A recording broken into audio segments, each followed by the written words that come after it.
Hello everyone, my name is Robert E. Tender Jr. I have adrenal carcinoma cancer, stage 4.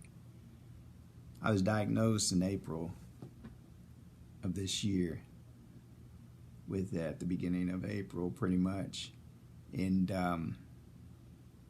just dealing with cancer is something, and I came to realize, do I want to live or do I want to die? Do I want to lay there and just want a pity party, or do I want to get up and make things happen? So what I started doing was, when my therapist came in, worked me for the first time, and I thought, it's pretty rough, but we're going to make it through this. But it's just what I really needed. What I really needed in my life is to start exercising. Anyone that's going through any kind of diseases, I can understand if you have, surgery on your legs, you're going to only do so much therapy, but do the therapy, work through it, because working through it is going to give you that advantage than if you're just sitting there and you're waiting for people to wait on you hand and foot to take care of you. When I started working out, I never stopped. There was days, a couple of days that you have to stop in between, especially when I have my chemo treatments that I had plenty of. I'm all the way up until my 12th one that I'm going to be, I believe it's my 10th or my 12th.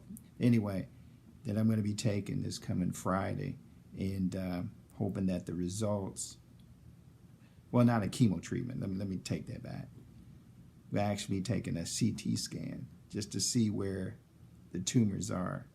I had took one, I believe, a couple months ago, and they showed that the tumors were shrinking. So it was very positive and just made me want to work out even more.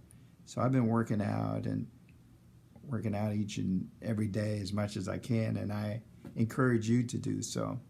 And if you ever need someone to encourage you, you can actually give me a call at this number and definitely talk you through it, because I know there's been many people that encouraged me and got me to where I'm at now, to where I do use my rotator to get around, because my legs still have to be strengthened.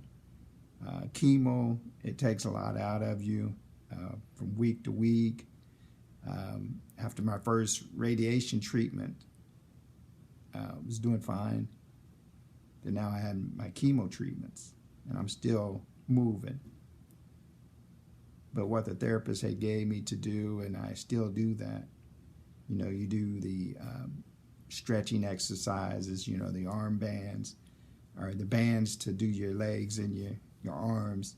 And you also just continue to just do those exercises so that you can get strong enough to be able to drive. I drive a little bit. I only drive short distances, but I even tell my wife, I said, honey, I know I can do it. So I started doing it. I drive back and forth to my some of my chemo treatments if I feel up to it, because the past chemo treatments I've been really, really tired. Some of them really just zaps all your strength, and there's a lot of side effects from it that you have to go through, and I've been through many side effects, constipation, you name it, where you just don't feel like eating. If you do feel like eating, sometimes you just feel like, it's just not for me right now. But one thing I would want to say to each of you, make sure that you drink your water, especially water in the morning, 2 cups. First thing when you first get up, that helps generate all your major organs in your body. And plus, when you're in chemo, it flushes out those bad things that you have in your body, the bad cells, and it flushes all that out of your system. So continue to drink at least 8 cups of water a day. I'm talking about water, not, juices and stuff like that. It's all right to drink juices too, but make sure you have your 8 cups of water at least. And drink Ensure to build up your body, where, you may not be hungry, but it helps fulfill, that food that you need at that time. So make sure you get Ensure. That's up to you what Ensure that you like. I like pretty much this Ensure here. That's called Enlive. It's pretty good. It's pretty good, and it has 350 calories to it. So you want to try to get as many calories as you can within your body, each and every day. And make sure you're doing breathing exercises to help you breathe. I could tell you some things when I first was diagnosed and they put me on these meds. There was this one med that would actually take my breath away. I'd be talking, and next thing you know, I'll be like talking to my wife, and and I have to raise my hand up because my breath is taken away. And then they come back, and thank God they took me off a med. There was a nurse that she said they are now pharmacists. They don't need to have you on those meds. So make sure that when you're taking these, and just if there's some changes, say, hey, I'm not able to take this, because you're the best person for yourself. The doctor give you diagnosis.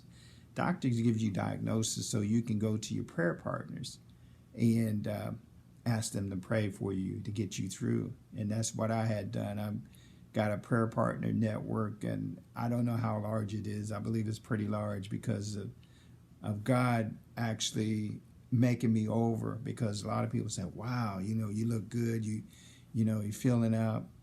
I went down from 100, I went from 170 pounds, 165, something like that, down to 120 within a month or so. And just to build all that back up, it's going to take some time. I'm now at 140, and progressing as far as my weight, because I'm able to eat more. Because when you're first taking chemo treatments, you have like a metallic taste to your food, and it's not that appetizing. You just don't feel like eating. You rather not. But I tell you what, it's best to, and I've ate through all that because I know I needed the nourishment to do this battle that I am in. I've always asked myself, do I want to live or do I want to die? Definitely want to live. And I'm not living to myself now. I'm living for, like, my wife, our children, our grandchildren, and even our friends. There's been so many friends that came around and supported me, and family members, that I am just so grateful and thankful for each one of them, and the support that we needed financially through GoFundMe and other avenues. It's really helped until disability does kick in, and looking forward to that. But until that time, it's been pretty rough. Utility bills, even doctor bills, hospital bills, want to take us to, as far as them trying to get their money back, and it's been pretty rough. And we had to make calls and let them know it's a hardship that we're going through. Myself being on a stage 4 cancer patient, that you always got to make preparations. I know there's some good places to go through that'll help you out, and but when you're going through it, it's kind of hard to really focus on what you need to do, because my wife, she said, I don't know how you've ever done it, but you helped out quite a bit. It's like your mind was still here to do those things. I said, well, I did what I could, hon. She's been a doctor to me, a doctor and nurse, and I couldn't say much more about my wife. And it's actually brought us closer together.